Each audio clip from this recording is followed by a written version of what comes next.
It's not just the moxie, but other characteristics that in the book that I think are interesting. I have this idea of kinetic, which I saw this kind of kinetic energy in many of the founders. And that's that really deep desire to explore the unknown.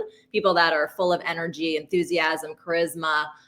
They're very fast to learn and fast to act. And as you can imagine, people that are fast actors and whatnot, they can also, rub people the wrong way. But this has been a characteristic that we've seen in many successful founders.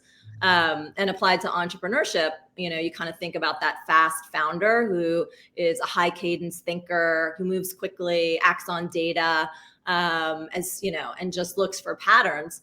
And I remember, I'm American, but I lived in the UK for a number of years, and I worked, at a big company.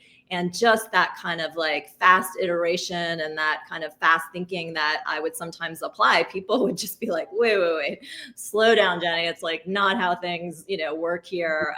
We have to go through the processes and the people. And that was just very not, core to me, because I was really an entrepreneur. And when I worked at this big company in the UK, I think that I got a little bit of, people kind of looked at me like, who's the crazy American, who wants to go so fast?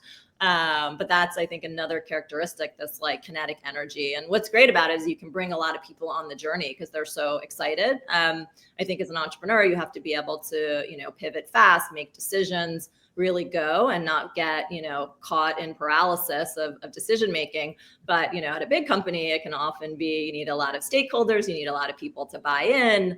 And so there can be a real kind of clash of cultures.